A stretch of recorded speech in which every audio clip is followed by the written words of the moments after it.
This is the test for Health and Environment Policy Committee.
Hello, good evening.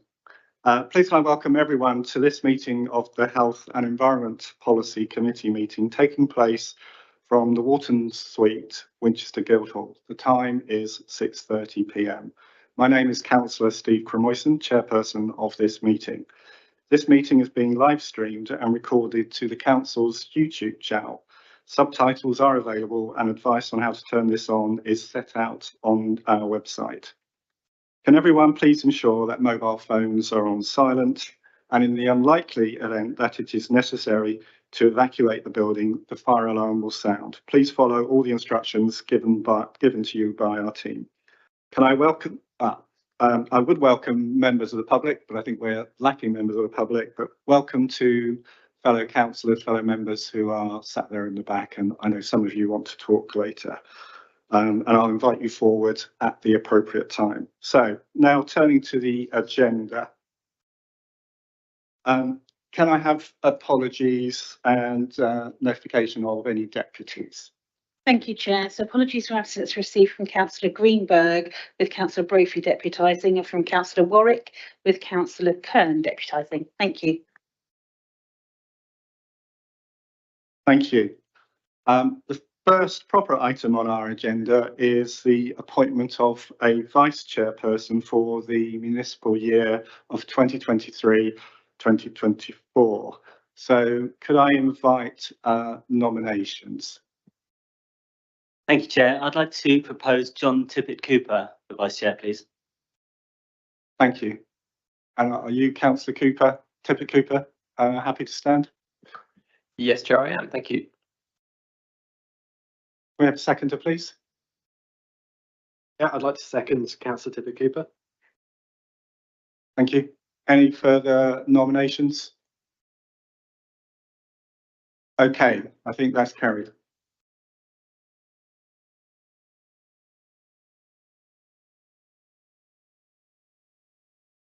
Right, if we can now move on to the declarations of interest. So this is to receive disclosure of interest from members and officers in any matters that are to be discussed. Do I have any declarations of interest? Looks like we do not. Right, moving on to chairperson's announcements. This is really just to tie up some loose ends from the last meeting of HEP, where 3 papers which were proposed for the agenda were deferred or held over. So I'd just like to cover off what has happened to those and where they're being heard.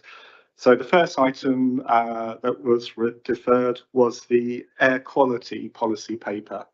And that was partly a sort of review of performance as well as a sort of going forward plan.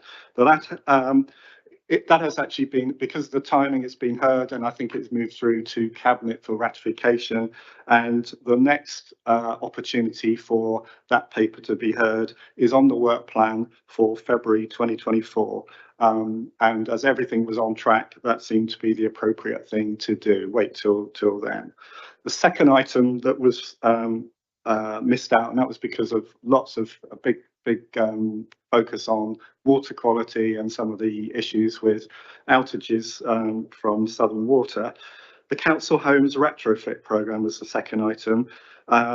This sits sort of potentially could sit within HEP, but it could also sit within business and housing. And after a review by officers and cabinet members, it was decided that that would sit better in the business and housing committee, which because it would enable it to be discussed in conjunction with other policy papers around housing, so that two don't get questioned and debated and ideas come forward independently. So I will be meeting with the chair of business and housing sometime in the next week to discuss and negotiate any topics which kind of potentially cross the both policy committees, so we're at least aware of where they're being heard and they don't drop through the cracks.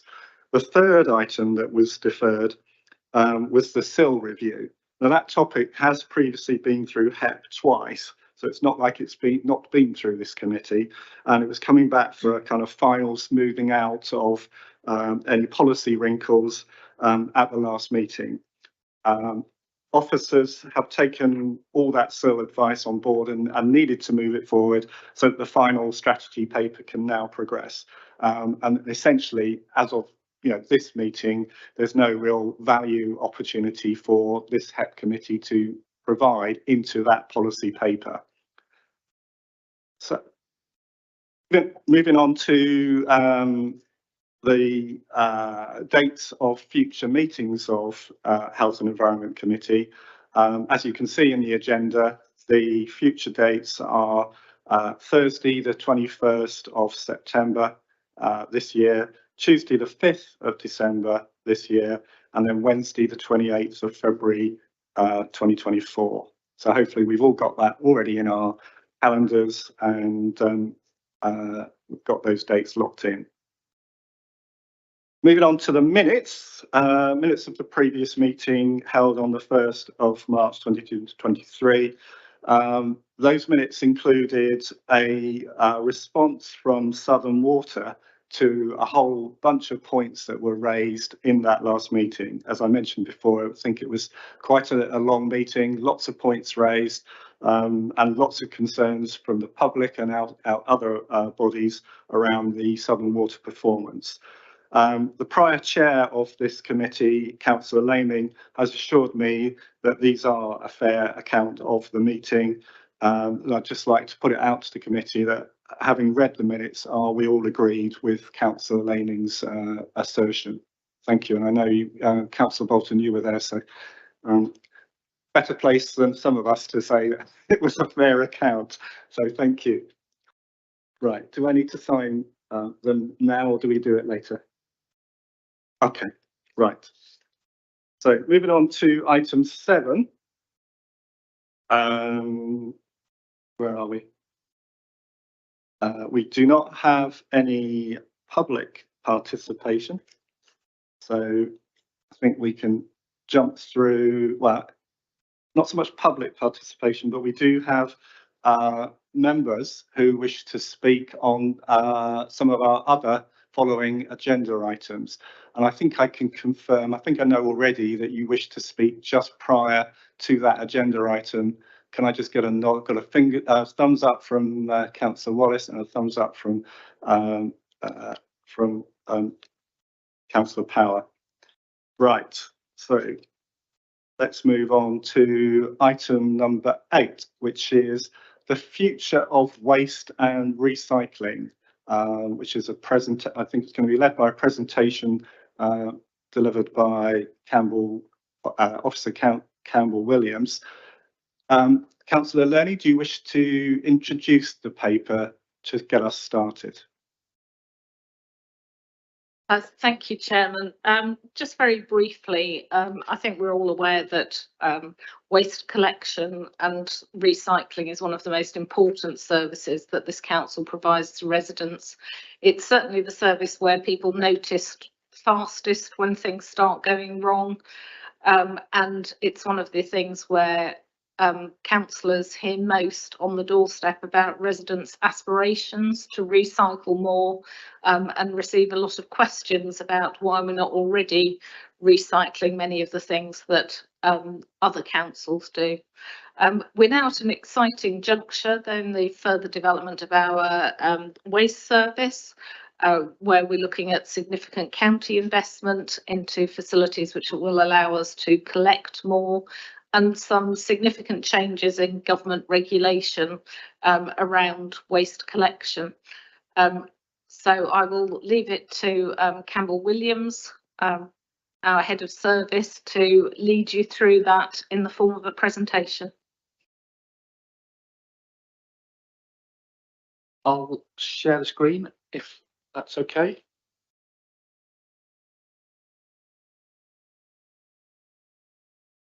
Okay. So yes, my name is Campbell Williams. I'm the lead for environmental services at the City Council.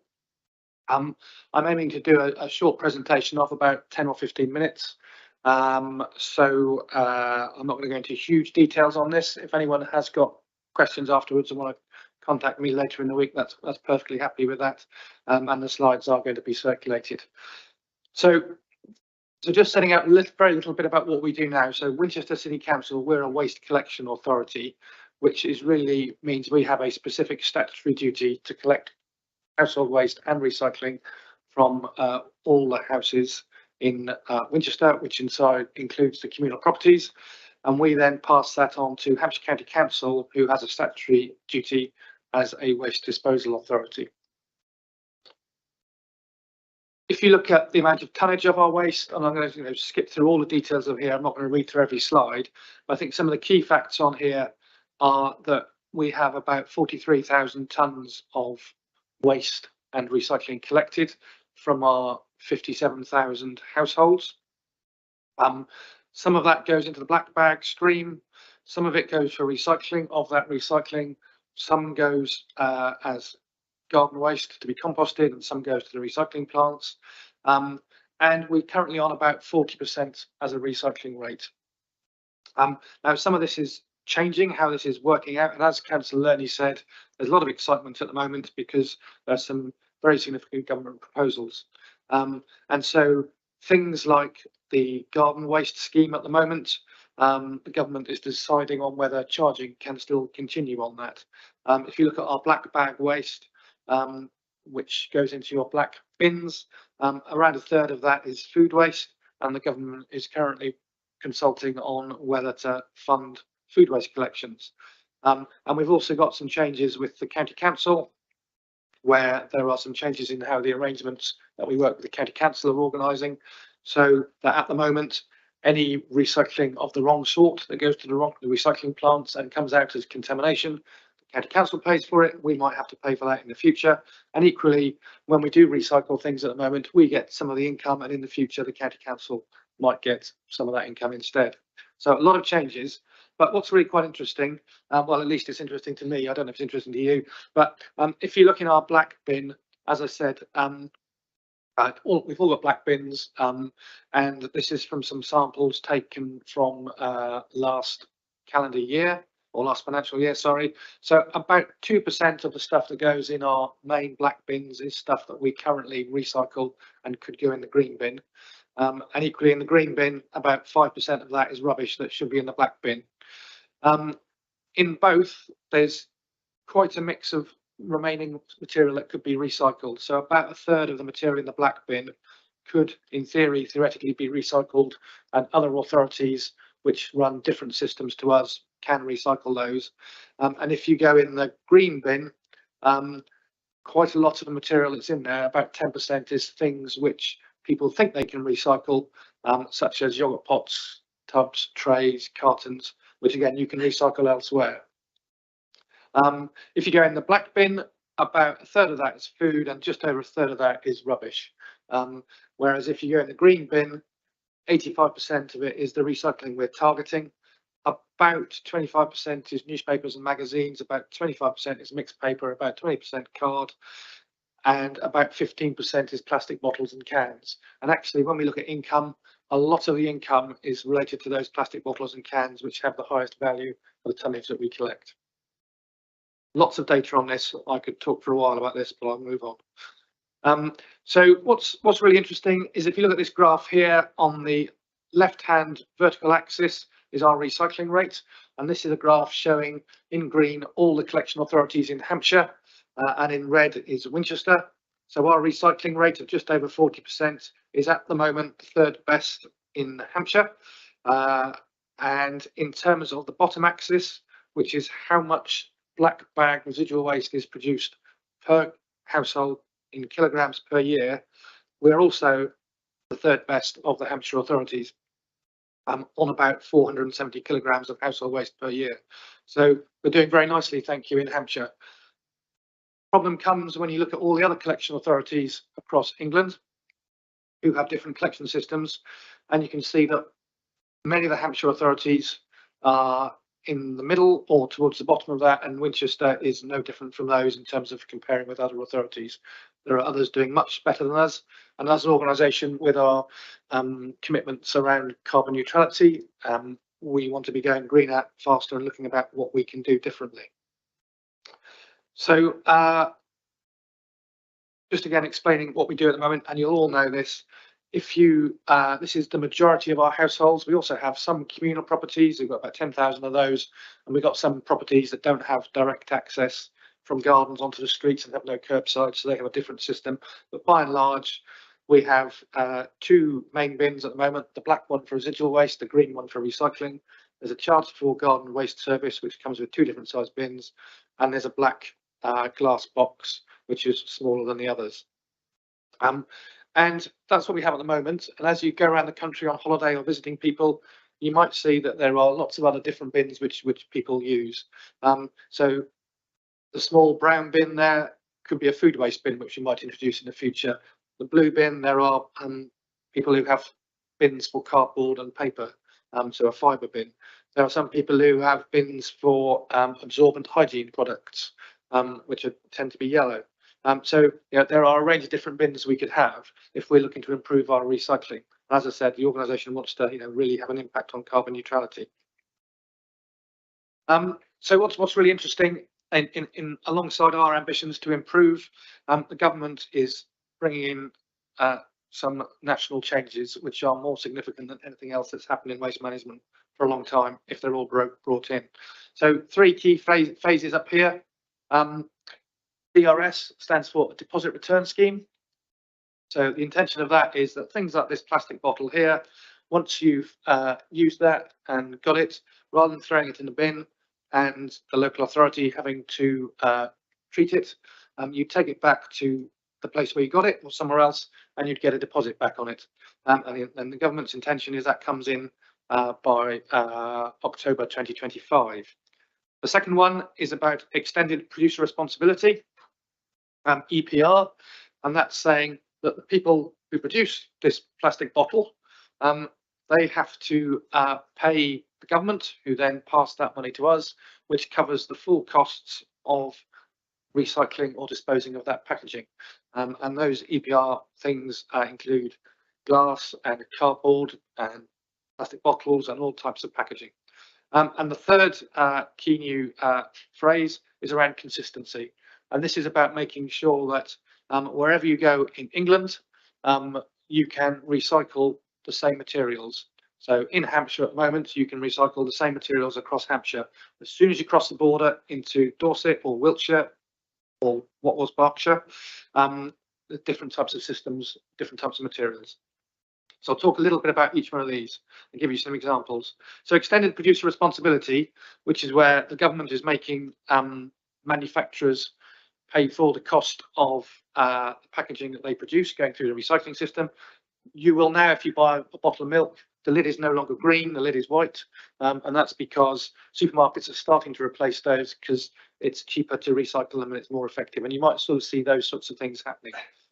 A second example is if you look at Coke bottles. Coke have now started attaching the lids to the bottles, again, to make things easier to recycle, because part of the extended producer responsibility funding also requires a contribution to the cost of street litter disposal. So if you're in Wickham or Bishop's Waltham at the moment, we provide the bins, we empty the bins, that costs us money, and all that material is coming from Coke or Ribena or whoever it might be. So they'll be asked to contribute towards the cost of that fully.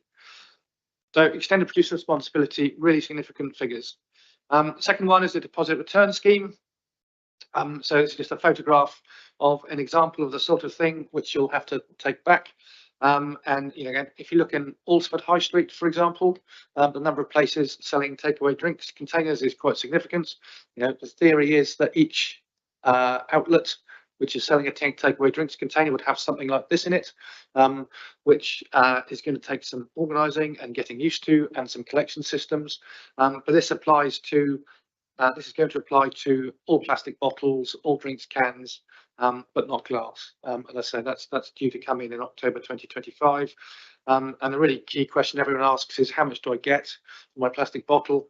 And we don't know quite yet, but it's likely to be around 20p.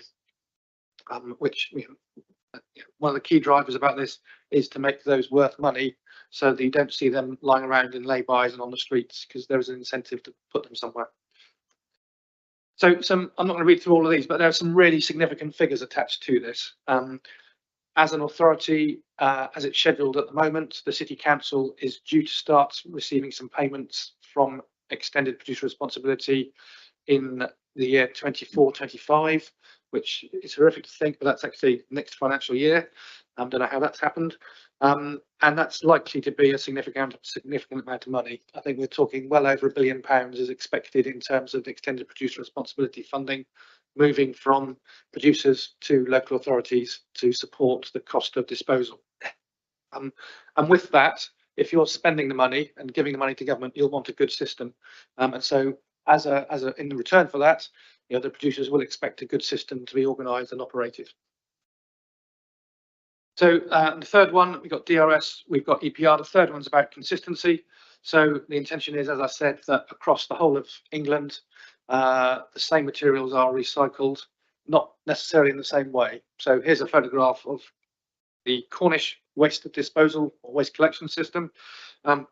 It's a Biffa contractor, but they've decided to have a different collection system than we will probably have because of the way they're set up. And that's a curbside sort collection system where essentially the crew stand on the side of the road and put the stuff in the right holes rather than it all going to a material recycling facility.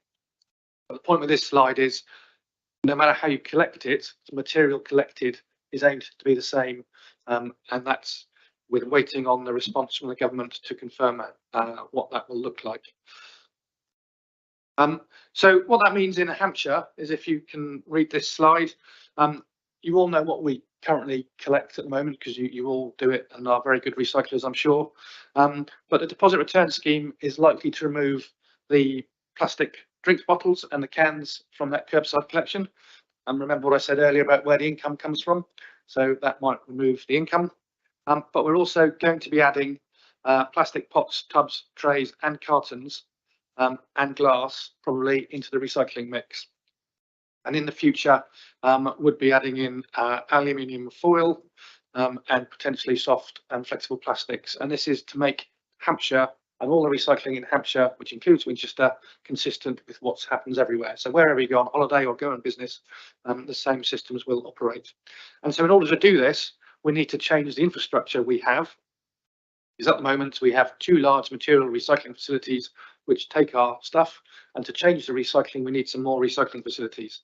So Hampshire County Council, as I said earlier, the Waste Disposal Authority, have bought a plot of land and have now got planning permission for a site just outside the centre of Eastleigh, where a new large material recycling facility will go to take the new materials, so including pots, tubs, trays and cartons and glass going through there.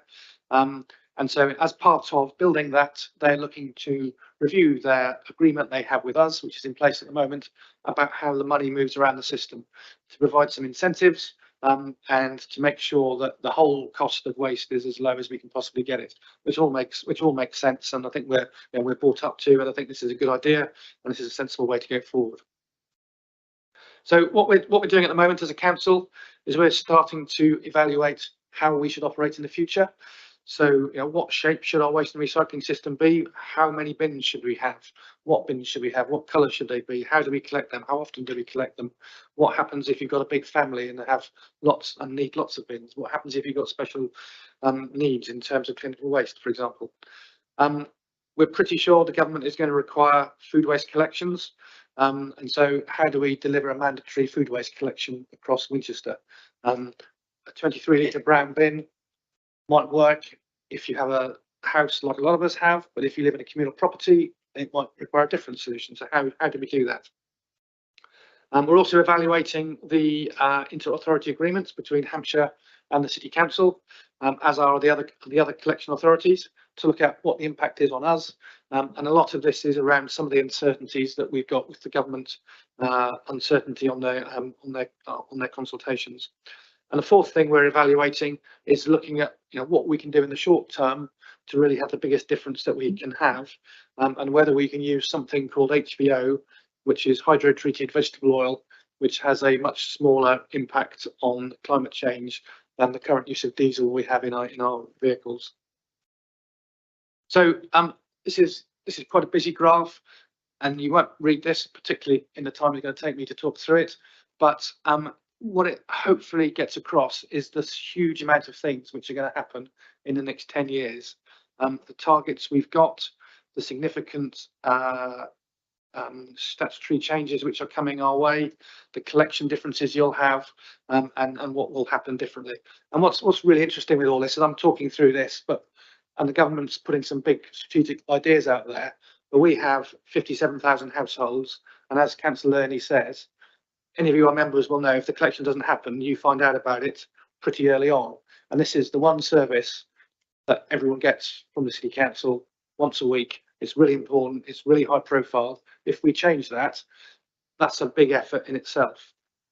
So not only have we got new systems coming in, we've got to communicate that with our residents, we've got to talk to our businesses who are affected by it, and we've got to make sure everyone is involved in this and understands it. Otherwise, it won't work as well as it can do.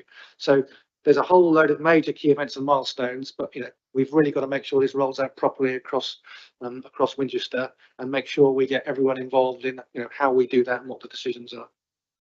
So I showed this graph earlier on.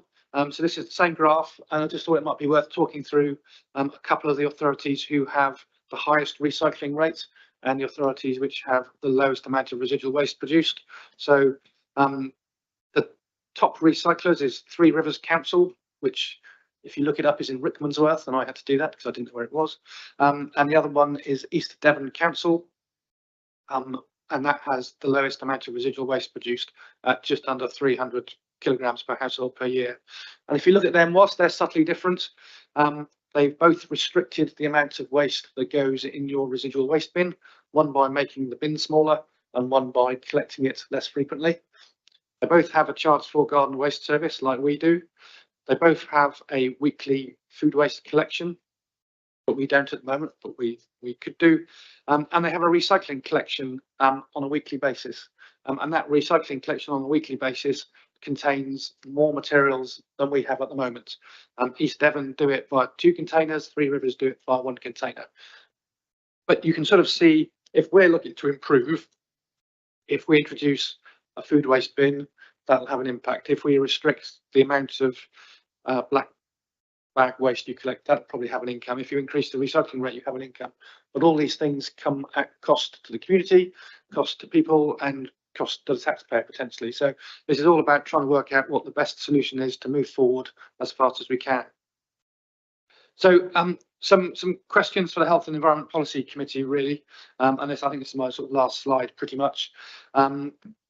We've got a process we're going through. We've got a cabinet meeting in a week or two's time.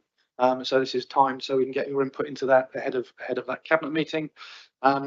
We want to really know from you, how do you feel about some of the policy objectives about the waste service, in terms of what should our aspirations be in terms of high recycling or low carbon impact, making cost-effective services. What should our priority be? But also, I think what's really important is to get your advice and guidance on how we might engage with the people across Winchester to develop a system which works really well for us, so that we consult and engage with people, so that we end up with a system which is the best one for us in terms of our carbon aspirations and our community, and a low cost base. So that's a quick run through. As I said at the start, I'm really happy away from this. If you want to get into any of the details on that, I'm very happy to talk about that, or in fact answer questions here, but happy to hand over the questions now if that's okay, Chair. Thank you, Campbell. That's a really good presentation. Lots of interesting stuff. If you could keep that last slide up, I think that might be useful to guide members when we get there. Now, just want to call forward Councillor Wallace, who possibly, I'm not sure if I should have asked you to speak before Campbell or afterwards, but hopefully you've now heard Campbell and you can frame your comments in the light of what Campbell's just said. Thank you. Thank you, Chair. Firstly, I'd like to say how excited I am about these plans. It's not just you, Campbell. I'm really excited about what's going to happen. Hampshire's currently trailing behind a lot of the local authorities, but we've got a great opportunity to catch up and hopefully even do better. So I just had 3 practical questions on the actions needed going forward. Firstly, the presentation shows a mandatory deadline of March 2025 for the start of food waste collections. We know there's a long lead time for new vehicles for food waste collection, particularly zero emission vehicles. What is the deadline for placing an order for vehicles, and what are the issues that need resolved before an order is placed? Secondly, my understanding is that the plan is to use an anaerobic digester for treating the food waste. We also know that there's limited availability on existing anaerobic digesters locally. What is the timeline and key issues that need resolved for determining the plan for treating food waste? And finally, using hydrotreated vegetable oil as a fuel is a way of avoiding some of the greenhouse gas emissions. However, there's debate over how much it actually reduces, as all the manufacturing and transport costs are often not included in the analysis. So HVO should only be considered as a temporary solution, which I think that's the approach you're taking. So the question is, how long do you anticipate any HVO solution, and what issues need resolved before we move to true zero emission collection vehicles? Thank you. Thank you, Councillor. Now, shall we take those questions first before we open into committee? I think we can. Sorry? Okay. I'm sorry. Thank you. Thank you. Yes, I think I'll open it over to Councillor Lerney to respond. Yes, I think I'll move backwards on those questions. In terms of HVO, absolutely that is intended to be an interim measure. However, as we know that the earlier we take carbon reduction measures, the better in terms of its climate impact.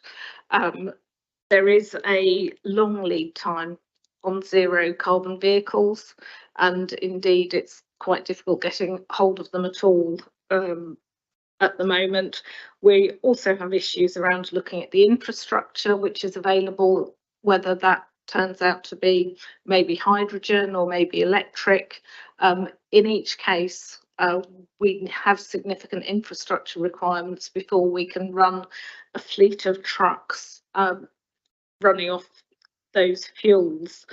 So I think it's important that we answer a lot of the questions we have around that before pushing ahead with new vehicles. The AD requirement, Campbell might want to say more about this, but we are assured by the County Council that the facilities will be there when we do start collecting food waste. We're also aware that there are new facilities coming on stream. We have one that's been given permission just a few miles up the road, for example, and we're also anticipating several more coming forward. So clearly that is a county responsibility, but of course, you know, as a local authority, we want to know that our food waste is being dealt with properly and ideally reasonably locally, so that we're not seeing it trucked into other counties as is happening at the moment. The March the 25th food waste deadline is going to be very difficult to meet. That is an issue not only for us but for authorities across the country which aren't already collecting food waste, and clearly it's an issue for the County Council as well, because we could be busy collecting food waste in March 25. However, we're not anticipating the MRF to be available until later on in that year, so that is a challenge which we will have to cross when it comes to it. I don't know, I mean, Campbell, you've probably got more to say on those. Thank you, Councillor Lerney. Well, I think you've summarised most of it very accurately. So I think, yes, you know, the county has assured us there is commercial capacity on anaerobic direct digesters in Hampshire. But I think the main thing we're waiting for is some confirmation from the government on what the system will be and what funding will come alongside it. So there's a thing called New Burdens funding, which has been referenced in their consultations, because they appreciate that the introduction of food waste has a cost to authorities. We don't know how much money we will get for it, and we won't know what that will enable us to afford. So electric vehicles have a higher upfront cost, for example, than diesel vehicles, but might have a less of a long-term cost. So a balance between capital and revenue funding from the government. So we are sort of waiting on that at the moment, as are all the other local authorities in the country, to try and work out what we do. And what we don't want to do is invest before the government has made its mind up, because it may change its mind prior to us doing that. Okay, thank you. So I think we can now open up to the members of the committee for questions. So do we have any questions?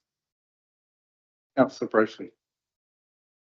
I was quite struck by the, I suppose, the overall unpredictability of the position moving forward. In particular, I mean, Campbell, you mentioned that Hampshire allocates some of the revenues from waste and from recycling to Winchester, and that may be changed in the future with Hampshire taking a greater share of that. And also, obviously, moving forward, you've got revenues coming potentially from the EPR and the DRS schemes.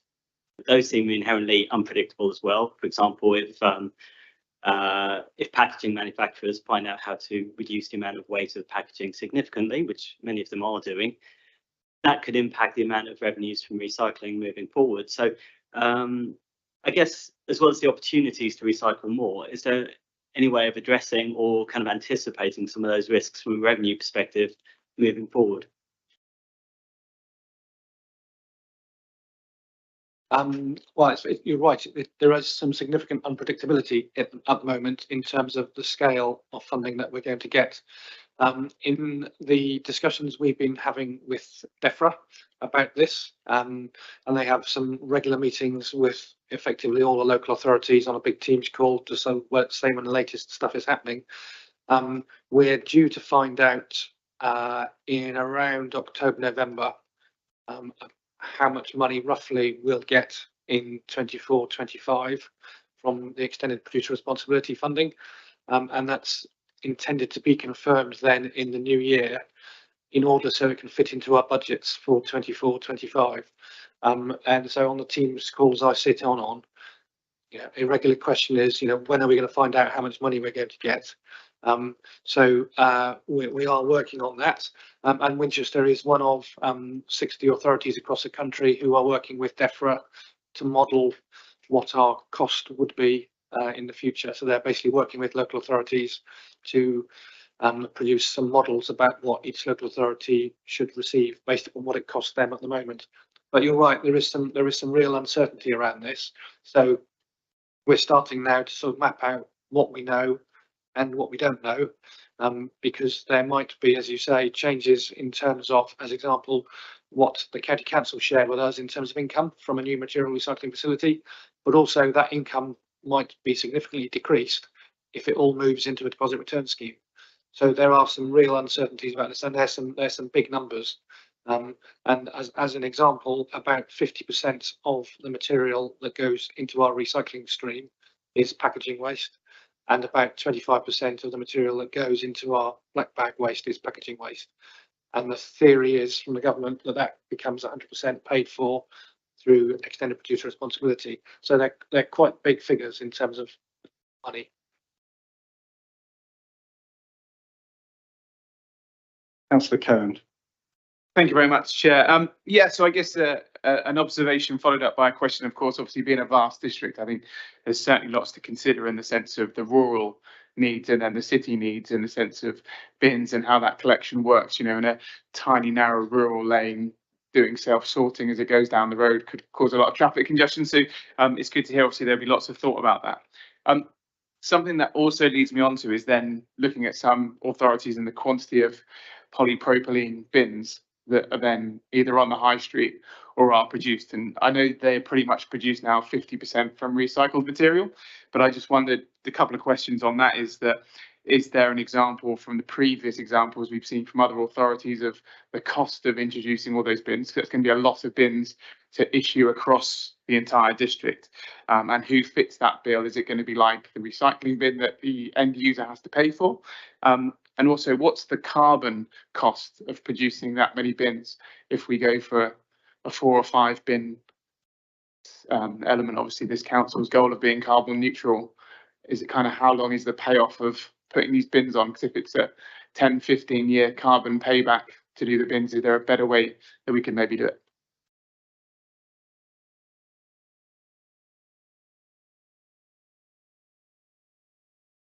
Yeah, I mean, certainly both the cost and the impact of introducing a lot of extra bins is something that is of great concern.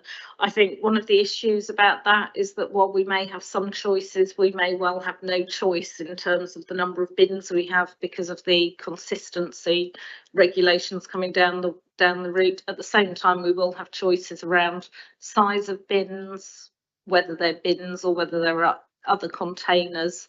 But in terms of what chunks we need to collect, we won't have a choice. So we will need a certain number of receptacles, whether those are full-size 240-litre bins, smaller bins.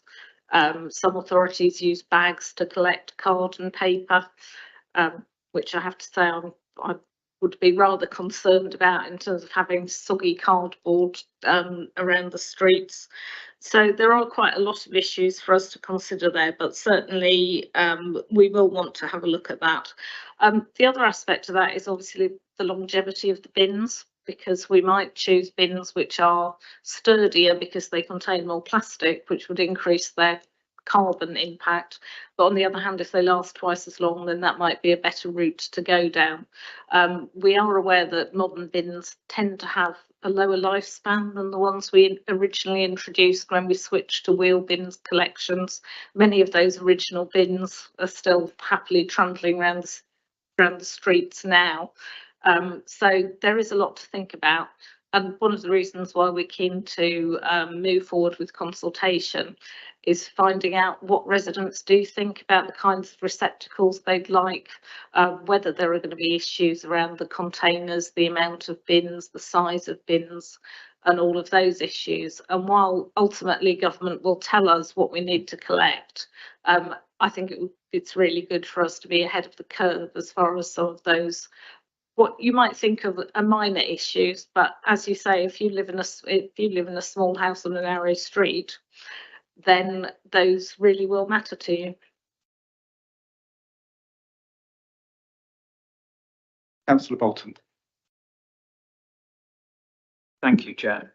I was looking through the performance panel minutes, and it was agreed that this report and the report that goes to the Cabinet would contain plans for consultation with the public, which sort of follows on a little bit from what you were just saying, because there are many concerning issues to members of the public as to the impact that this will have in many ways. And so I'd be interested to know what the plans are there, given that it's not in the report. Thank you. Councillor Zanny, do you want to take them? Well, I mean, that performance report is quite backward looking, but I don't know if directors want to comment on the contents of that.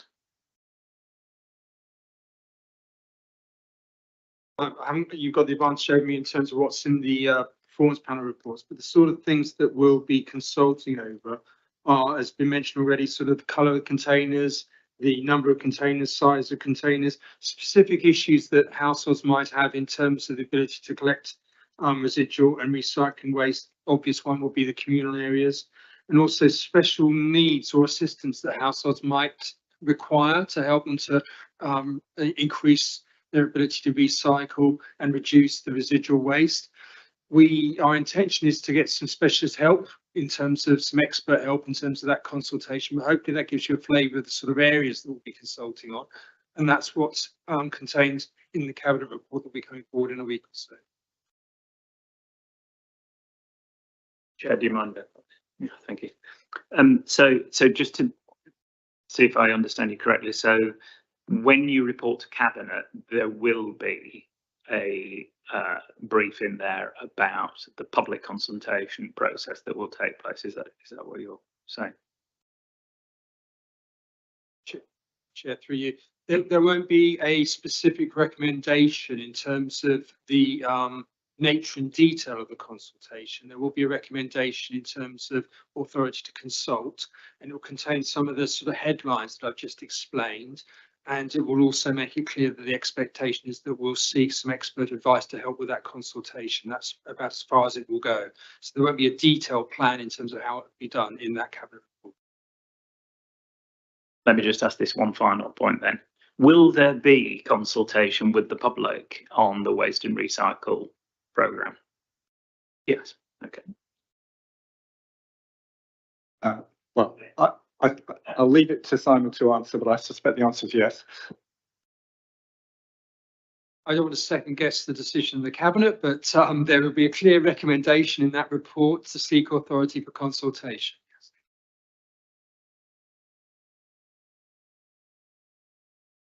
Cam, would you like to chime in? Yeah, so just to add to what Simon said, and just following on from Councillor Brophy's point about the unpredictability of this, one of the reasons it's quite difficult to say what will be in the consultation at the moment is because we don't want to consult until the government said effectively what we can consult on.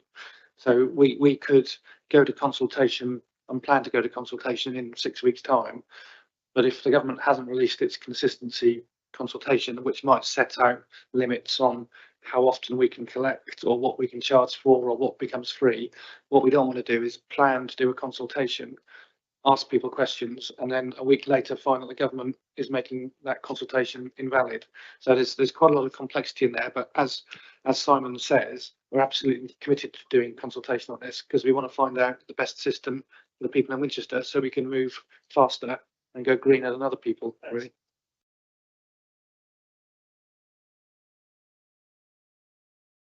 Councillor Morris, would you like to ask a question?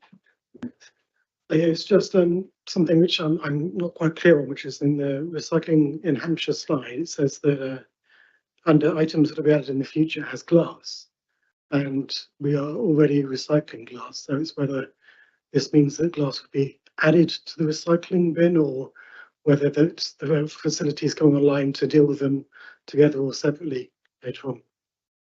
So this is me cheating a little bit on the slides. This is Hampshire as a whole. So we do recycle glass in Winchester through a black box. Not everyone does in Hampshire. So we have a separate glass collection and we use bottle banks as well because we wanted to increase our recycling rate, which is one of the reasons we're quite good as a recycling rate. Other authorities don't do that. So the intention is the future that across Hampshire, all the authorities will recycle glass. And the intention at the moment is that goes in with the recycling. So across Hampshire, you don't have an extra bin for glass to go in. And that's what Hampshire are building the material recycling facility in Eastleigh to do, is to take glass mixed in with other types of recycling material. So you pick that up correctly, but that refers to Hampshire, not just Winchester. Right, thank you. So in fact, there's a promise there of losing one receptacle, but there'll be other ones probably added in its place. Councillor Tippett-Cooper. It's interesting to hear that discussion about the different receptacles, because I've been in an authority where the actual receptacles has become a massive issue to the public. It's something which really has more complexity than people can imagine. So I don't envy those that have to make the decisions when it comes to it, Campbell. But my question is going to pivot back to food waste and my understanding of what the position is. So we're waiting on the government to confirm what funding there will be for authorities that don't have food waste collections to actually implement them. Is that, and the question is that at some point this year? If we are just sort of, are we going to just wait for that and then make a decision? Or could we work out what it costs now and do it now? And is that practical or feasible? Probably not. Are the facilities there now with Hampshire County Council? I believe that we said they are to do it now, but it's just a question of funding is the key. So sorry, it's a lot of questions about food waste funding, essentially, Councillor Nerney.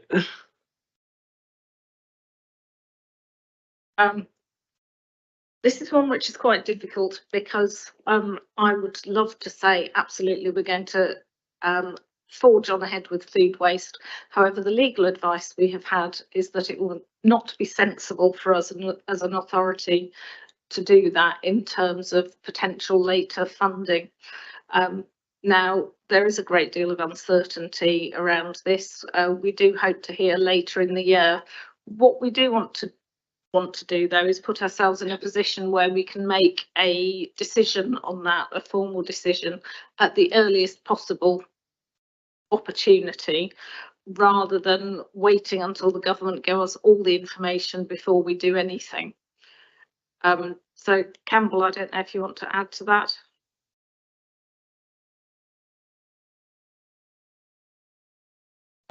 Yes, I think that's quite a good summary, really. And I think the government has said that it wants to introduce a mandatory food waste collection. The consultation on that ended in July 2021. So 2 years later, we're still waiting on the response, which says if they're going to take that forward, if there's money to allow it, what they'll fund, what they won't fund, if they'll fund people who have started already. And it's a lot of money, so we can't afford to take the risk of saying we'll spend £1 million on some food waste trucks, £2 million, and then they'll say, sorry, you're 2 months early, you're not getting your funding. So it's a really complex thing. And coming back again to Councillor Brophy's unpredictability bit, there's a lot of uncertainty and a lot of unpredictability here. We're trying to manage our way through this as best as we can. So as Councillor Ernie said, we can go as quickly as we possibly can. And we're ready to go when the gun starts the race. And just to follow up on that, so we're talking figures in the region of £2 million to actually, if we were to just implement this ourselves. So it sounds like it's not just a legal issue. It really is, given the council's projected deficit because of the difficulties financially that all local authorities have. It would be fiscally a very risky decision if we didn't know the government's decision on food waste. It makes a lot of sense. Yeah.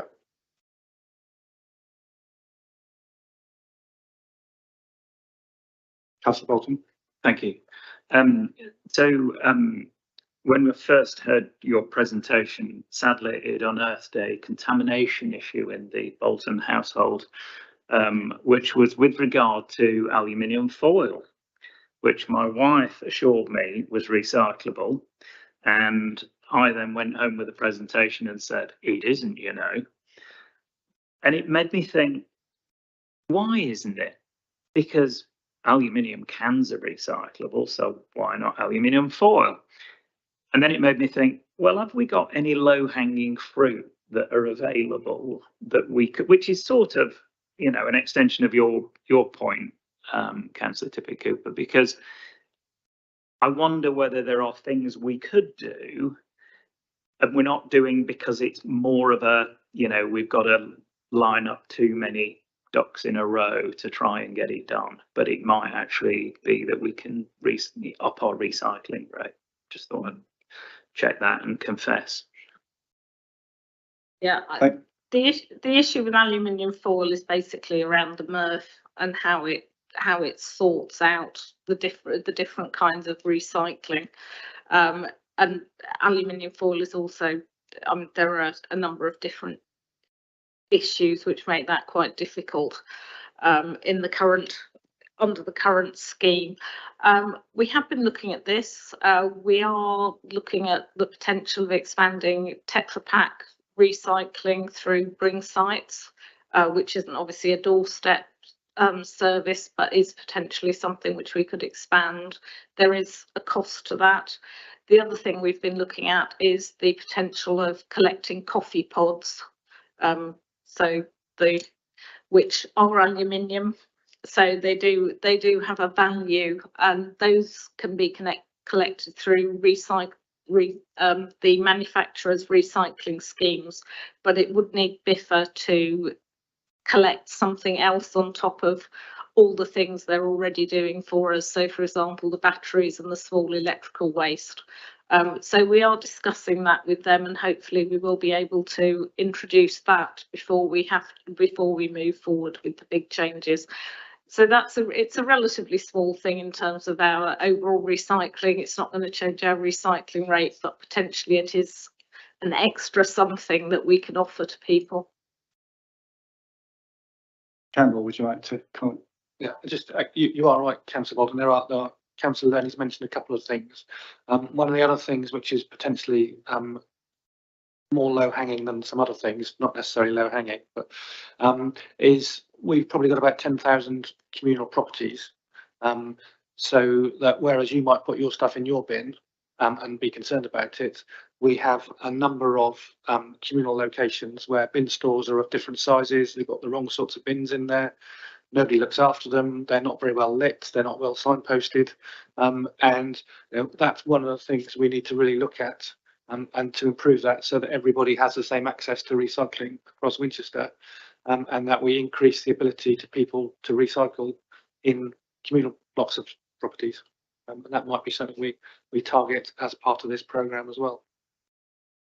I think it's worth adding there that as part of the work we're doing for this, we are auditing communal properties to have a look at what provision there currently is available, because we're aware that communal properties will be one of the hardest nuts to crack in terms of making sure that people can in those properties recycle in the same way that other people in ordinary houses do. It's certainly been an issue in other parts of the country when they've changed the system for communal properties, but an important part of the consultation will be asking people about whether, they have those kind of issues and whether they've got ideas about how it could be improved.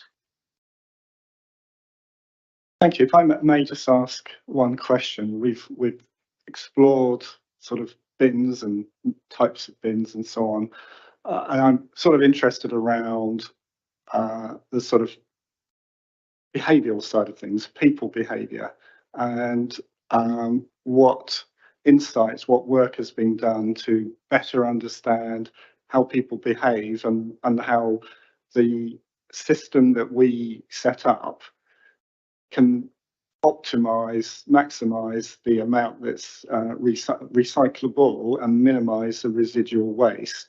And what what lessons are we picking up from other places about getting the sweet spot to get that really optimum, and then not just in the system but also the subsequent education, because I think half the time, I mean, I can confess similarly to Councillor Bolton that occasionally I put tin foil in when I perhaps shouldn't.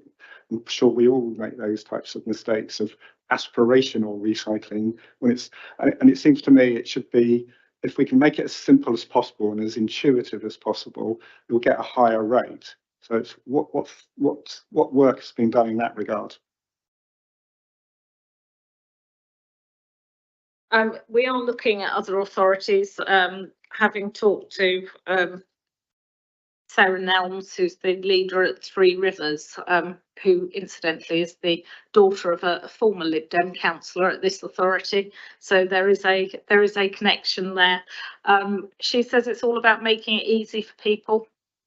You need a system that's really easy to understand. And I think at the moment the problem is that people are getting flooded with these messages about this is recyclable, that's recyclable. They might be recyclable in the right circumstances, but they're currently not recyclable in Hampshire through our normal system. And I think the opportunity we have here is that while we might end up with maybe more bins, actually it'll end up being a simpler system for people to understand in terms of what goes where. But we are very keen to keep talking to other authorities and looking at what does work, which is why Campbell had picked out those couple of top performing ones to look at the systems they're using. We're using our lead project manager on this is a specialist in this area and has worked across a number of local authorities. So it is about learning from other authorities what works. There is a lot of experience out there. For example, Portsmouth not that long ago introduced food waste, and they've got quite a lot of learnings as far as that goes, particularly around communal properties and narrow streets. So it is going to be a case of progressively learning from how other people are doing it well. Let's just add your thoughts, Campbell. Yes, so I think Simon mentioned that we'll be doing some consultation in the future on this. I think as part of that consultation, it's not just going to asking about what people want. But I think we're aiming to do some research through that about how people behave at the moment. So, you know, how full is your bin? When do you put your bin out? Who puts the bin out? What issues do you have with that? All those sorts of things.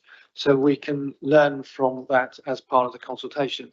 And the other really important thing is that whilst we're doing this, there's another 250 other local authorities doing this, and the government is going to be rolling this out as well. So the whole point of this is it becomes consistent across England at the same time, and you will see, I'm sure you will see a lot of advertising. So DEFRA are working with a lot of people on behaviour change planning and on waste surveys and on bin sorts and all that sort of stuff to make it suitable for all authorities to take advantage of what information is available. And the real challenge for us, I think, is to set what happens nationally in a context that's relevant for the people of Winchester so that it applies to them. Thank you. We've asked quite a few questions. I've got one more question in the queue and then we'll move over to debate.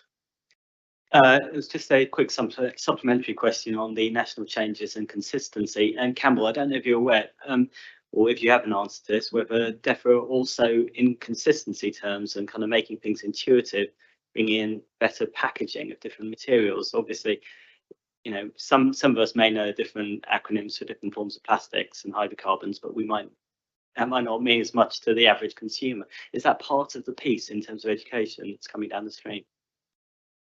The simple answer is yes, that's the plan, is that DEFRA are doing that, and there's a big communications piece lined up with this so that all materials have a consistent set of packaging which you can use and understand what goes in which bin. Thank you. So as I say, we've had asked quite a few questions. If you'd like to move into debate, do I have anyone wishing to kick off the debate?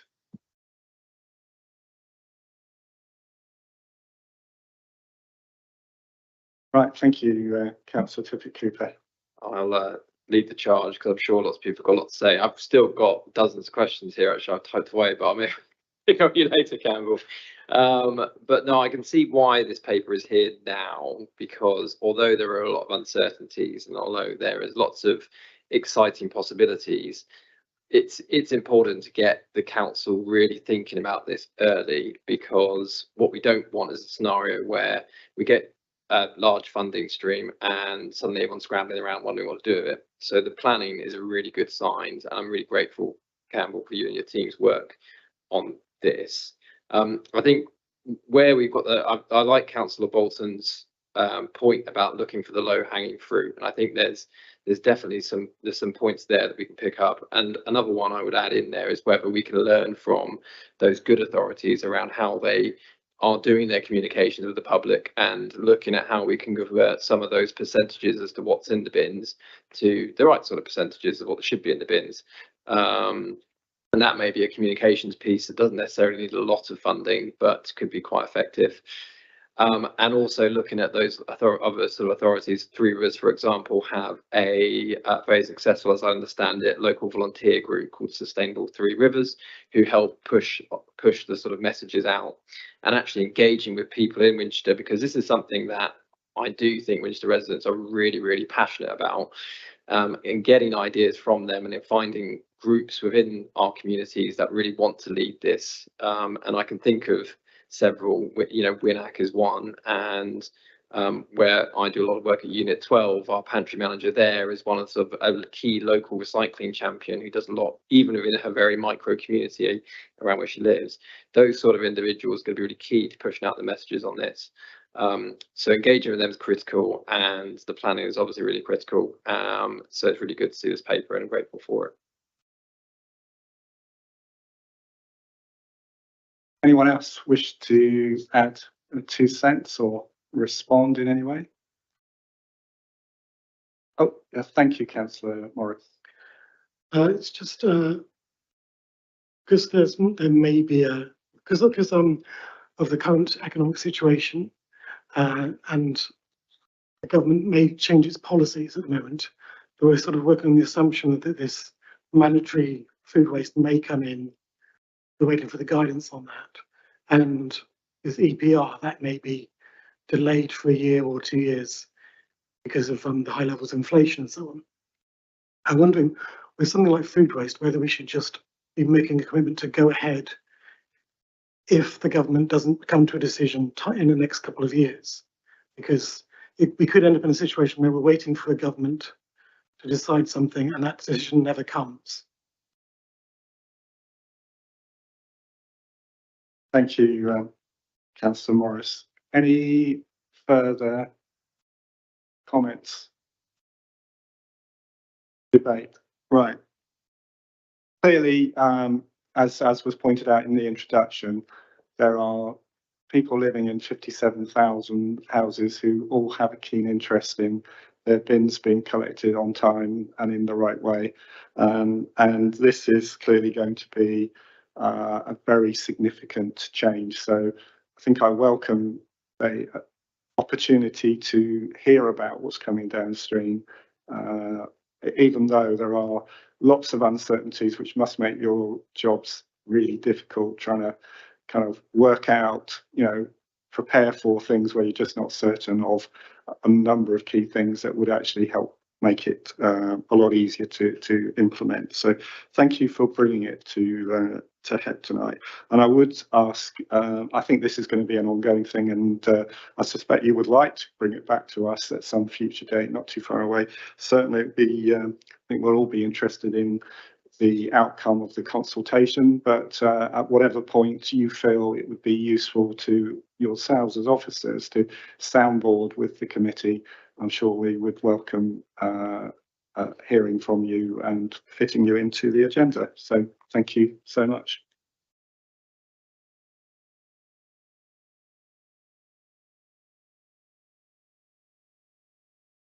I'm guessing you guys would like to depart, so we'll just pause while you gather your things together. So moving on to item number 9 in the agenda, which is water quality in the Winchester district, where we have in our papers, we have a briefing update from the Environment Agency.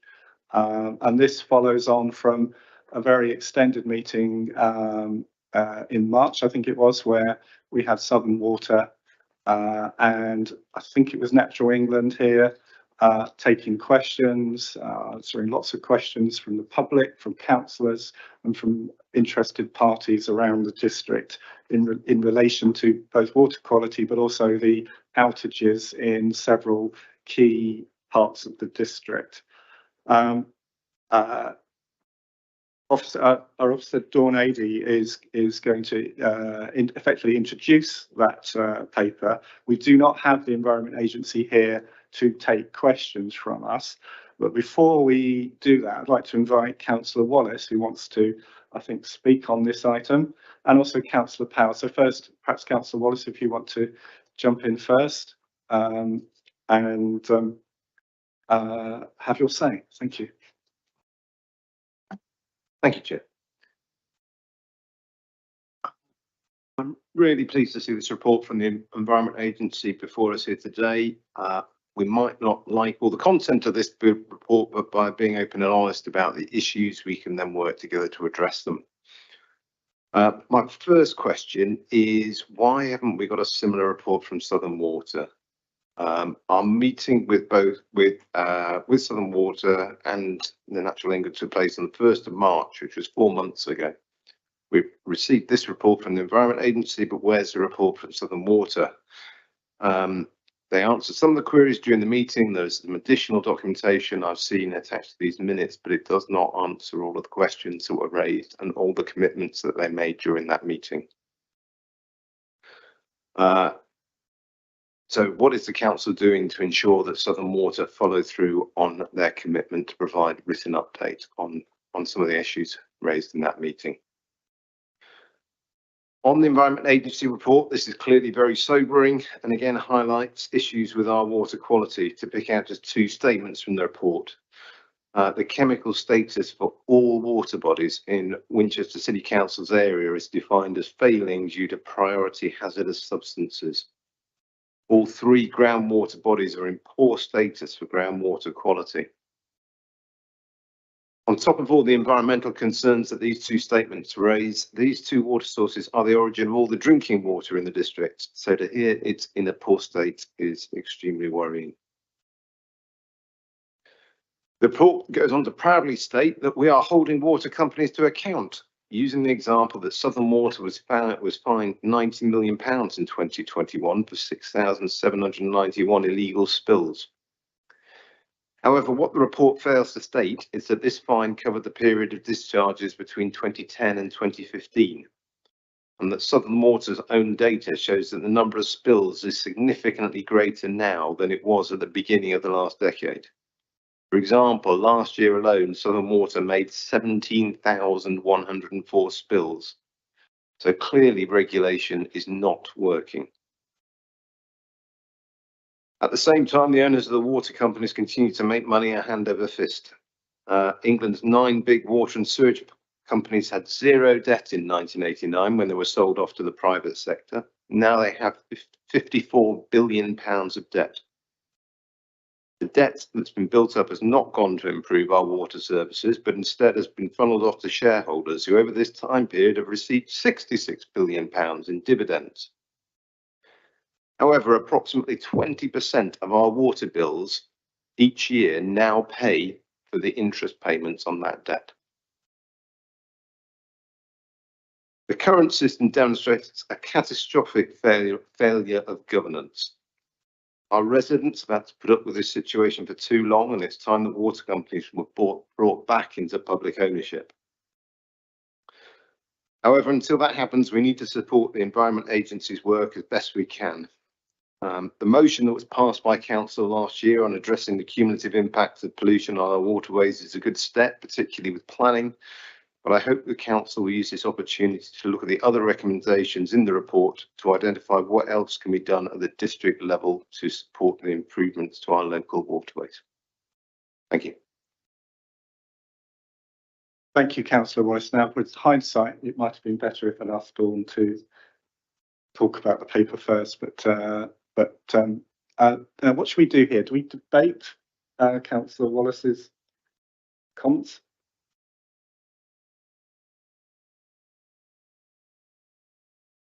Do any of the members around the table have any questions for Councillor Wallace around what she's just said?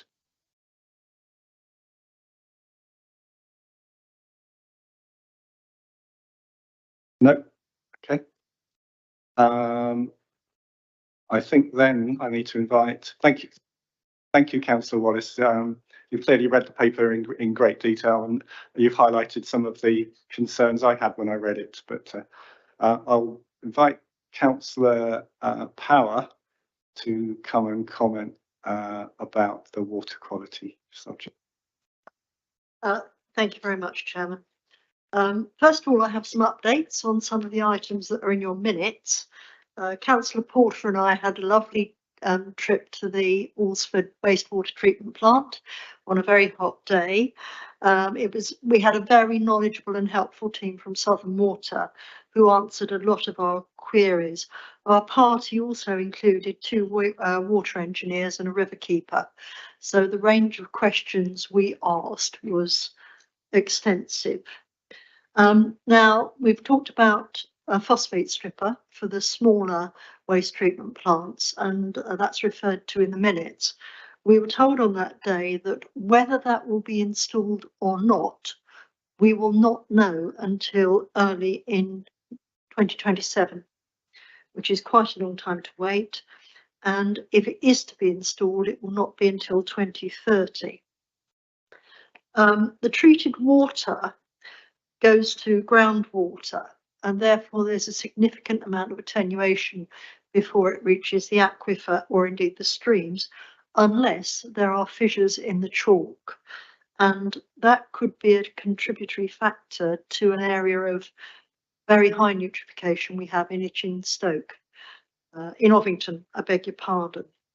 Now, if that phosphate stripper is installed, it will only reduce the phosphate content to 0.25 milligrams per litre, which is still of the Water Framework Directive quality of poor.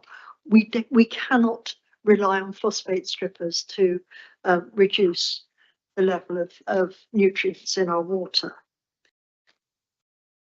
Regarding item 19 in your minutes, the use of septic tanks, the Watercress and Winterbournes project, part of the Hampshire and Isle of Wight Wildlife Trust project, produced a very useful leaflet on how to manage your septic tank better and to possibly save you money. And we have seen from very early investigations in the headwaters at Bishop Sutton that the septic tanks and runoff, and we don't know which, make a significant contribution to the phosphate levels, such that above the settlement the water is good for phosphate and below it is poor. Turning then to your work plan, I'm slightly concerned that there's no mention of water quality in your work plan.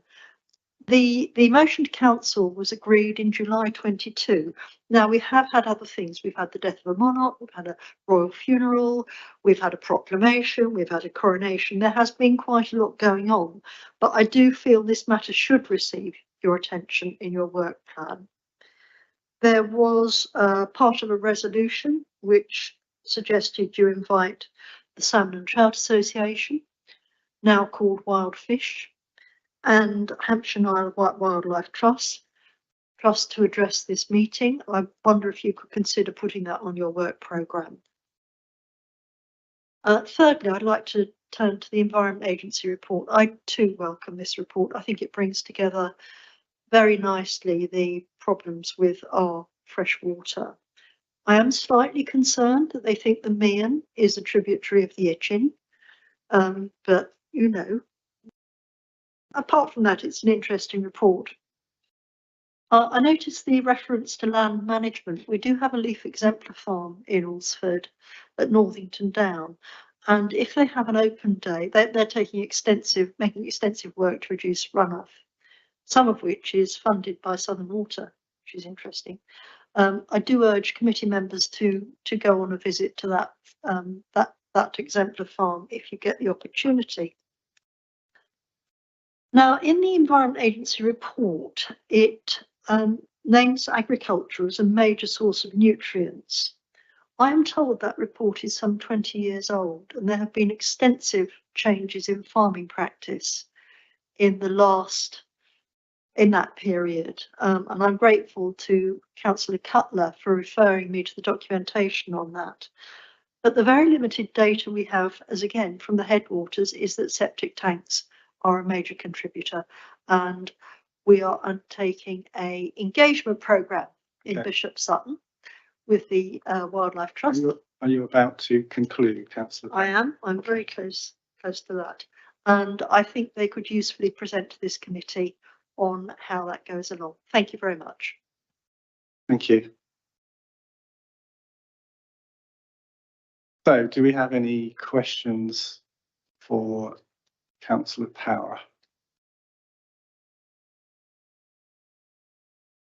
Okay, no questions that I can see.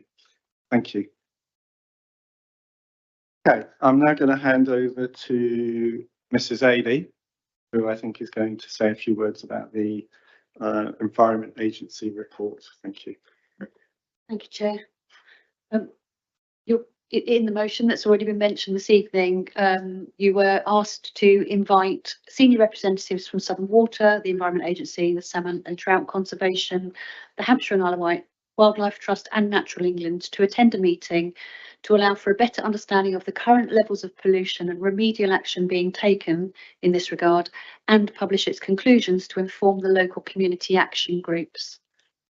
You have Southern Water and the Natural England, as you've commented, attended your last meeting, and the follow-up notes from Southern Water were included in the minutes as an additional paper for you this evening. We've not received responses, but have invited the Salmon and Trout Conservation and the Hampshire and Isle of Wight Trust. And you have, as your paper as agenda item 9, a a written contribution from the Natural and Environment Agency, from the Environment Agency. They advised us they're unable to resource attending local council meetings. I guess if they do one of us, they've got to do us all. But we gave them the scope that you had in the motion, which is why their report is laid out in the words of your motion, because they were answering the questions that we'd asked them to ask. Clearly, I'm not here to represent the Environment Agency, but should you wish to do me, we can respond to their report if you choose to take that as an action this evening. Thank you, Mrs. Adey. In the light of Dawn's introduction of the paper or comments about that, have I got any questions from the committee? Councillor Bolton, thank you for kicking things off. Thank you. Given what you say about the Environment Agency and they're not able to attend, I did have a question for them that maybe we could go back to seek some clarity around these 5 classes. I sort of want to get a bit of meat on the bones of what does it mean that, Cheriton Stream is good ecological status. I don't know how good is. Is good enough, or does it have to be high, or moderate? Can you drink it? I've just no idea what these phrases mean, and I'd love to just get a bit more sort of meat on the bones, because it does say that if it fails any one of the tests that constitutes, say, good, then it drops down. It loses the gong. So I'd love to understand that a bit better. Thank you. Councillor Morris. Yeah, to follow on from Councillor Bolton's point, I think actually there's no gradation of how poor something is when it's not as poor, because that can be this failed on one point and it's just failed on that, or it could be to the complete extreme that the stream no longer exists and it still counts as just poor. So again, more sort of clarification there would be useful.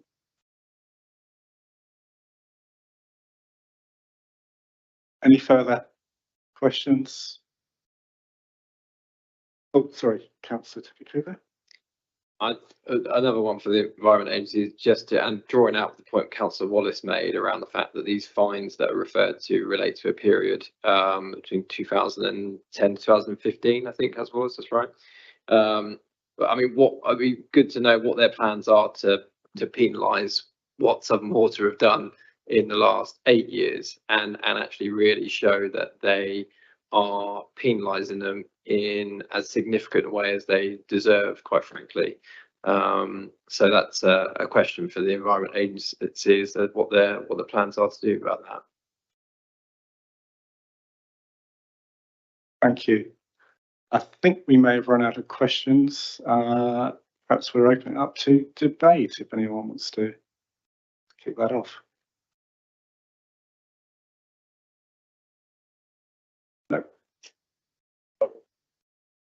Thank you, John. So I'm just going to give another slight kick into Southern Water, because I totally agree with the comments made about the fact that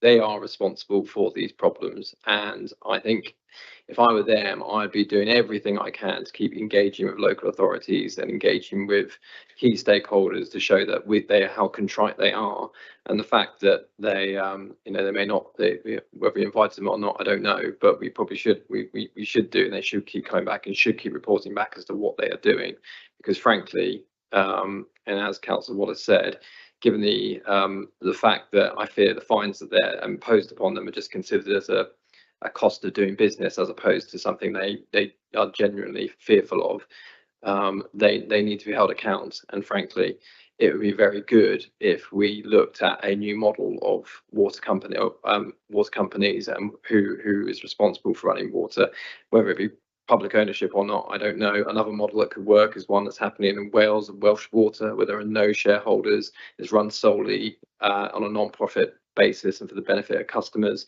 But frankly, the current way of managing our water is broken, and Southern Water are a big part of that problem.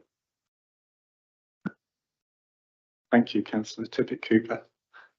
Any further comments, debate? Councillor Bolton.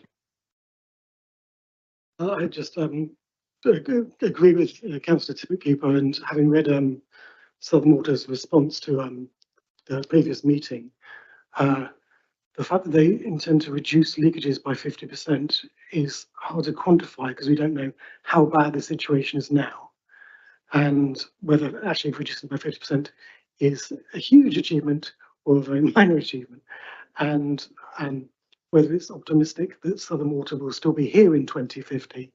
I have very little faith that they will be. Councillor Bolton. Thank you. You know, I couldn't agree more. I think it's an absolute scandal what has happened with the water companies. You have to question, and we did at the meeting with Southern Water, you know, what the motive is of a Australian bank in you know, owning a big slice of Southern Water. I can't imagine that there is an alignment of interest there, frankly. And also, so you know, I think we are now going to have to sort out the problem, all of us, because it's not going to be cheap. There's no doubt about that. It's going to take quite some time to rectify the problem, given that we've got such antiquated Victorian systems and actually an entire planning law that has to be readjusted to cope with dealing with water at the beginning of the planning process rather than it an afterthought. And I think that's something that will again take a lot of time and money to rectify. On another note, Councillor Power introduced me to the Watercress and Winterbourne, you know, the work that they've done, particularly on septic tanks, and we all actually, Councillor Wallace and Councillor Power and I gathered to listen to a very interesting presentation that I then shared with lots of our parish councils, because there's actually some very simple things that we can do for those of us that have our own septic tanks. And one of the simple things was actually to use non-phosphate containing dishwasher tablets, which I've just no idea. And, you know, I mean, if I've no idea, then there's quite a few other people that have got no idea. And I think, you know, the more we can do to get those sort of messages across and out there so that people can make informed choices and switch over to different brands, because one of the big cons, as we found out at that meeting, is phosphonates, which are not a substitute for phosphates. They still are damaging to the environment. And so, you know, in any way we can help with the education process of that, I think would be terrific and would seriously help our environmental challenges. Thank you. Any further comments, debate? Okay, from myself, not having been at the last HEP meeting, I read all the reports, and I thought, well, if everything that Southern Water says that it was doing is working perfectly, and if everything that the regulators, including the EA, were doing was all working perfectly, the outage issues wouldn't have happened, and the water quality in our rivers would be a lot better than the EA report suggests. So to amplify, if you like, comments made by Councillor Tippett-Cooper and Councillor Bolton and Councillor Morris, there's clearly something broken with the system. Frankly, it's probably beyond the remit of this committee to diagnose and recommend and say this is how you fix it. Certainly my eyes glazed at one point when I was going through the reports. But I think we do have the power to at least request some of these bodies to come back to us at some point in the future and hopefully demonstrate that things are better, or that they are, whether it's a regulated, an EA or Natural England, that things that they're doing are moving in the right direction. I'd also like to, I think, acknowledge the point that Councillor Bolton made, which is, there are things that we are within our power as individuals and maybe locally in terms of collective education, that we can at least, in our small way, mitigate some of the damage. So perhaps we need to look at focusing on what we can do rather than the bigger issues that perhaps need a national government response and a rethink about the structure of the way these companies, the organisations that run these things, and the way they're regulated is done. But I'd like to thank everyone for their comments there, and their questions and the debate around that subject, because I was finding that the papers were quite difficult to get my head around. So thank you. With that, I think we can close out on water quality, and I think we can move on to item number 10, which is the work programme for 2023-24. I'm just going to find my notes, if I can find them. Here we go. No, not that one. So we've all had a chance to look at the work programme, and I know there'll be some ideas of things which are gaps in our work programme. I think before we move on to that discussion, I will be inviting Councillor Wallace up. I think you want to speak. I just want to frame this particular section, because it's not so much we could ask questions, I guess, of officers, but if we come through to ideas, I want to frame them as we're just putting in ideas into the pot of things that we think we'd like to be brought to this committee. I think it's going to take an assessment by officers, along with input from cabinet, as to how those things, what the scale of some of these things actually is, and then how they fit in with the overall work programme and the council plan. So in some respects, I want to sort of say, if we take it in that context, rather than expecting a yes or no this evening, we can perhaps be fairly free in our thinking about things we'd like to see, without going too overboard with really crazy ideas. But if we can put forward proposals, then they can be taken offline, and then responses could be brought back to this committee next time as to which things will fit within the work programme, or could fit in the work programme, and which things perhaps will be parked for another day. So perhaps if I start by inviting Councillor Wallace up to the lectern.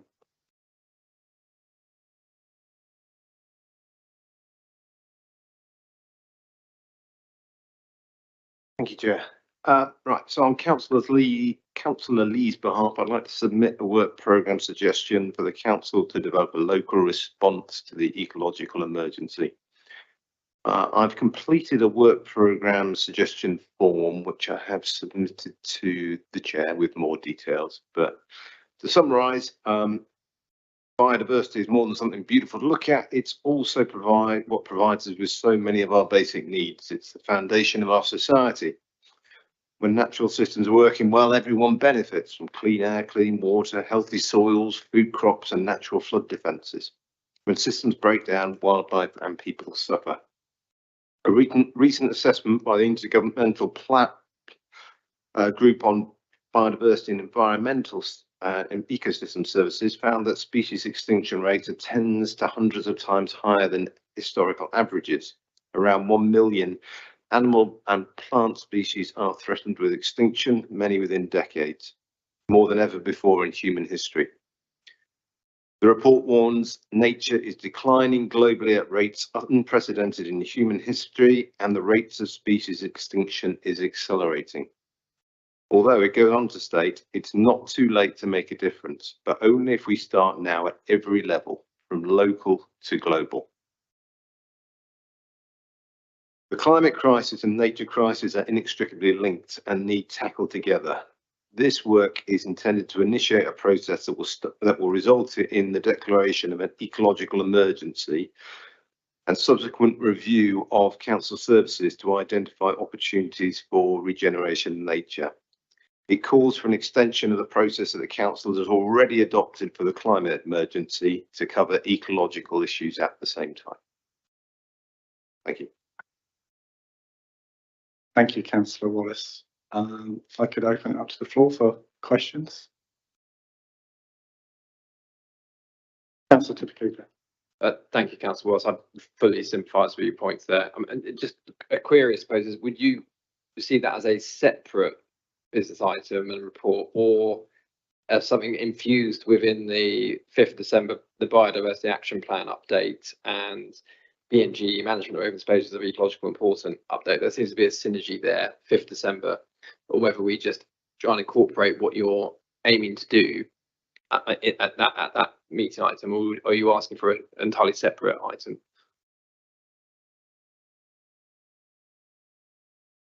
So this item was put forward to the officers, and the officers felt that they needed a bit of time to investigate what the effort, what will be the resources required to address what was being proposed. And so, but they, you know, our officers are not all sitting around twiddling their thumbs. So if we, so the idea here is is just to, if we agree that this is something that we should be moving forward with, then that will enable the officers to go and do some actions and actually quantify what's involved in doing the work. So does that answer the question? I think so, because I suspect the officers can assess whether it's possible to fit what you're asking within that item, or whether it would need a separate agenda item. Any further questions for Councillor Wallace? No. Okay, I think we'll open it up to a kind of open debate for open questions for the committee members as to proposals to fit into the work plan for HEP going forward. Have I got any suggestions? Councillor Brophy. So I noticed we've got a cost of living programme on the plan already. And one of the things I'm quite concerned about is not just cost of living, but also how we can move forward the greener, faster agenda while promoting social inclusion, or maintaining social inclusion and not leaving anyone behind.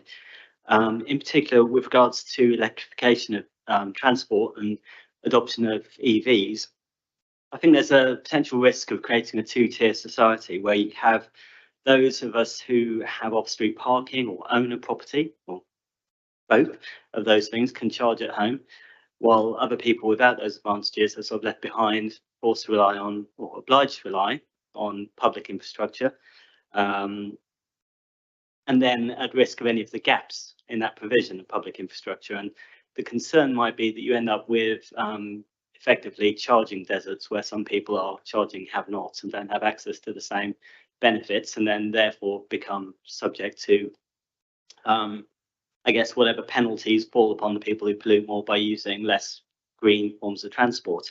So I guess the question would be whether or not we can do any work to review if there are any gaps in charging provision that exists across the district, areas where, you know, the private sector aren't filling those gaps already, and where we may need to compensate and avoid those deserts from forming.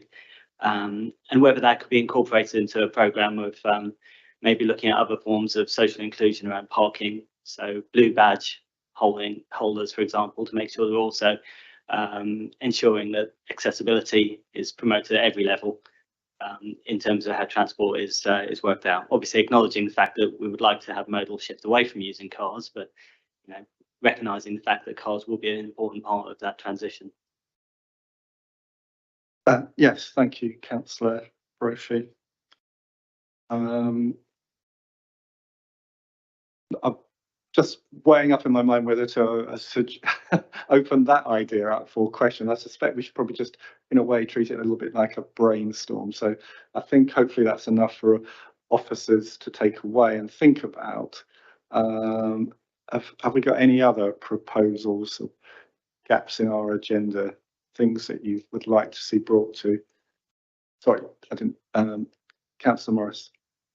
Because this is the health and environment policy, whether the remit of that covers mental health, and in particular the benefits to mental health of access to green spaces, because obviously Winchester is we're blessed with many great parks and nature reserves and stuff, but the irony is that they're inaccessible, or many of them are inaccessible to the people who might benefit from them most. I was struck, for instance, there's a representation at the town forum a week or so ago about the nature reserve by River Park, and which is a lovely place to visit, but obviously if you have reduced mobility, you can't really get into it, or you can't get around it, and whether that is something that this committee should be looking into. Now, if I can sort of net that out, you're really thinking about some of those green space environments which maybe have got limited access to for some groups of people. Like to see if we could look at whether we can improve that. Absolutely, just improving accessibility to people, old people, people in wheelchairs and so forth. Thank you. Any more? Councillor Bolton.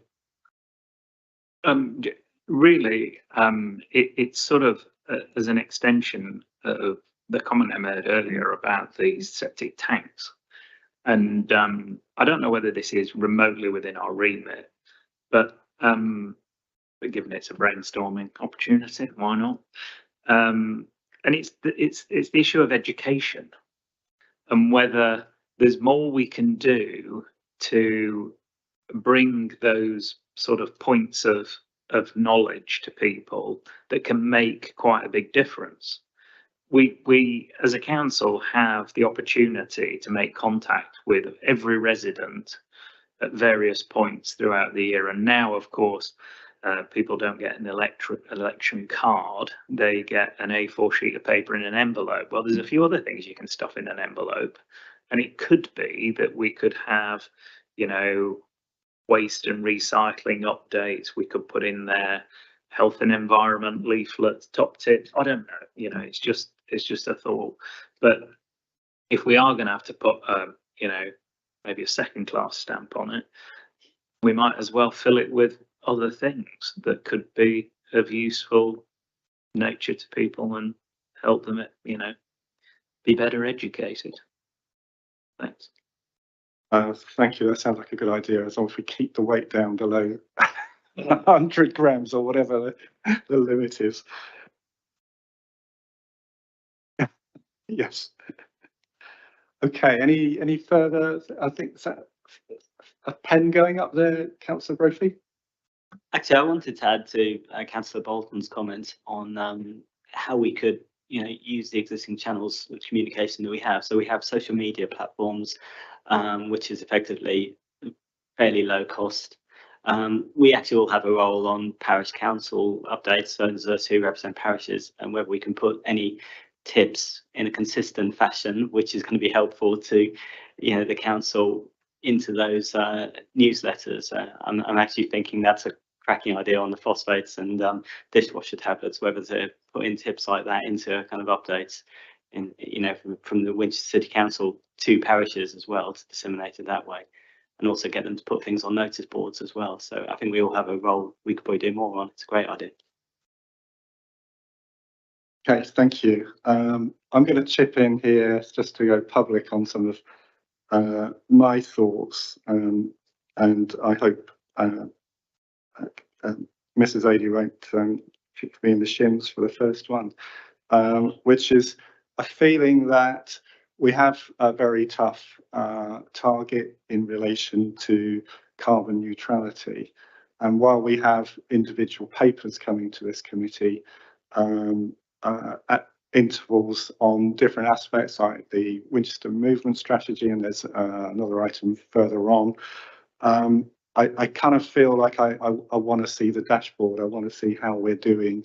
Are we on track, or are we on a hockey stick and we're comfortable that the hockey stick's going to happen, or have we got a gap? So a kind of update on progress towards the carbon neutrality targets. And I'm saying these things in thinking, if it's possible this year, that would be great. But if not, I'd like to get them in the hopper for the following year, so that we've kind of got things, that we know are coming up well beyond, beyond our, if you like, municipal year. Second item, which is very dear to my heart, is City Council sponsored programs to promote and encourage sports for groups that don't participate in sports as much as others. And I'm particularly thinking of girls in sports. Girls have it is improving with the things like the Lionesses coming through. That is starting to improve the retention of girls in sports through their teenage years, but it's still not anything like the same level as for boys. And I say that, and I should acknowledge that 10 plus years ago, I was involved in a youth football club and took advantage, it sounds right, the wrong word, was it supported enormously by city council officers at the time with a programme for girls football, and we established girls football in our local football club, and it's now, that's the next generation have come through, and they are getting a level of take up that I would have dreamed of having back then. So it is about long term, getting it primed and then getting it started. And I just wonder if there's anything we can do within our resources in that area, whether it's girls or whether it's other underrepresented groups. Just put that on the ideas list. And the last thing I've got on there, and I know we're doing some work on it, is public toilets. Is we as councillors see the comments in Winchester Rants and other local forums, and there are probably over 100,000 people out there who are willing to scrutinise us about the state of the toilet. So perhaps I don't know if it's possible to have an update on, if you like, the strategy for public toilets, and both in terms of upgrading them and in terms of ongoing maintenance, and the kind of the trade-offs that are being made between sort of what's affordable versus sometimes what people expect, which is something closer to their own home. So those are the things I want to throw into the hopper as my part of the brainstorm. Councillor Tippett, are you going to throw some in there as well? I'm gonna throw some things into the hopper. I think the points made so far are really, really good ones. The analysis of mental health in terms of open spaces could also be a bit more broader at looking at what interventions the council can make more broadly into supporting mental health in the district, and looking at that issue generally is a really good idea, Councillor Morris, and equally Councillor Bolton. I really like the idea of a communications paper. I'm not quite sure what we define it as yet. We need to do a bit more brainstorming, but that area is something which maybe needs some thought about how it could be best utilised. To throw into the hopper, Councillor Cromwell, I would like to see a paper looking at what the council is doing to support and engage with young people in the district. I'm not going to attempt to define young people at this point, but it's something that I hear a lot. Winchester hasn't got enough for young people, and what more can we do? And so that's something that would be interesting to look at. And perhaps no surprise, on one of the business items that's already on there, really pleased to see the Homes for Ukraine Community Integration Programme for the 5th of December. I would also like to see that expanded out, or indeed dealt with separately, looking at how we are pursuing our City of Sanctuary commitment, and whether that comes in under a part of that or not, I don't know. The Home to Ukraine funding is very separate, and it can only be used for Home to Ukraine schemes. So I appreciate it's difficult to blend that with our wider City of Sanctuary commitment, but the two really are hand in hand. So it may be that that's the appropriate paper to expand on an update in the City of Sanctuary realm. That's me. Thank you, Councillor Tippett Cooper. Okay, we've thrown some ideas in. I think Dawn Eddy would like to respond and tell me off now for creating this opportunity for us to put our wish list in. I certainly wouldn't do that, Chair. But if I may, I might just set some expectations just so we're clear that, and as you very kindly said at the beginning, these I totally accept. You're bringing your ideas. We've got to consider them. The cabinet members have got to consider them. So you've been very generous in setting that as your early comments.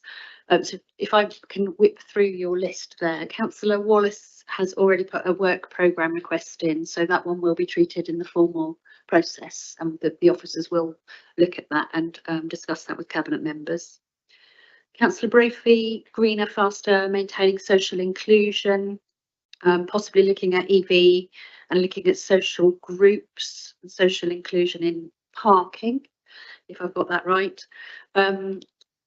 Would fit under the carbon neutrality board possibly. So I'll talk to the board and have conversation with them to see. And as you were very aware, because that's the piece of work we'll do, all of these add to someone's workload, and that usually knocks something off the bottom, which is the conversation we need to have. Which one is the priority? So we'll have that conversation there.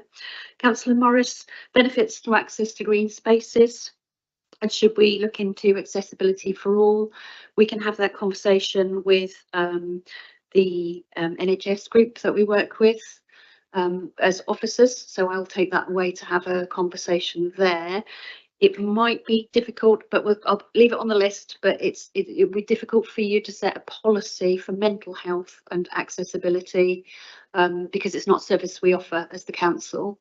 So it might be tricky for us to bring something here that you can adopt as a policy unless we can find some completely separate resources to do. So I just wanted to set that expectation there, but we can have a look into what we can do there. Councillor Bolton, you used the septic tanks as an example, but led on to education and what can we do more to help people decide. And then Councillor Tippett Cooper added in maybe something about our communication channels. So again, I will take that away. I would stress we don't have a separate officer on phosphates apart from on the planning side. We don't have separate officers for all of these things. So we rely, when we put the parish connect out and the DSU, the one that comes out to you all, we rely on officers thinking something's a good idea, and it's really helpful sometimes if you nudge us. So just playing that one back to you to say, if you've got material, you think it's great, you think it should go in the parish connect, send it to me. I'll send it to the communications team and they'll see where it fits, because we'd appreciate the team action on that one, as well as, you know, the officers picking up the mantle on those sorts of things. I think Councillor Brophy, you also picked up on that, channels, social media, parishes. So if I'm hearing that right, between three of you, you might like a communications engagement, something around how we're doing there. I then couldn't reach to kick you under the table for carbon neutrality, Chair. The dashboard goes to the performance group and overview and scrutiny, so it is out of remit, I'm afraid. So you can't have that one, but you can have the papers. So that one has a different route in to be debated and scrutinised at the council. Promote and encourage sports for groups who don't participate in sports, and I'll link that with sport and engagement for young people. We did reports for you in the last year or 18 months on those. So again, as newer members of this committee, perhaps if I find those for you and recirculate those, you might want to read the minutes that went with those as well, so you can see where we've already been. Public toilets and an update on the strategy. I'll talk to the team about that. I know there's a paper coming through. I'm looking at Councillor Lenny because she may know the timing of that paper better than I do as to whether we've got time to wait for a HEP or whether it's coming earlier. We're hoping to take that straight to Cabinet in order to action that at the earliest available opportunity. Yeah, so that one will probably make an appearance before your next meeting, I'm afraid. Thank you. And I think that was it. Did I miss anyone's? I did. Thank you, Mrs. Adey. I think you've covered off all those things, and sometimes it is about knowing where to look. It may not be in this committee. Oh, Sorry, I could hear that. The youth services is part of the sport offer. That was part of what's available for youth. So that's a piece we've already done. An update on the City of Sanctuary I'll take away because the motion was at full council and didn't delegate to this group to further debate that. So let me take away how we're going to approach updating members on how we're doing. So the message received on you'd want an update, but it might not be here. right, lost my flow now. Okay. Yes, as you say, as I was saying, yeah, it is useful to have it pointed out that some of these things exist. It's just a question of knowing where to look. So I apologise if I raised a few things that perhaps if I'd been more diligent, I would have known about already. And I'm sure others might also be thinking the same as well. But it would be useful if for the next meeting we could kind of just recap on what's happened with these ideas, you know, where the information was. And any that have, you know, sort of become live items, obviously we will see in the work plan. Thank you. Okay, I think we have reached the end of the agenda. Unless anyone looks at me and says, hey, Chair, you've forgotten something. I think I'm going to declare the meeting closed, and it's roughly about 8:25. So hope you'll have safe travels and have a good rest of the week.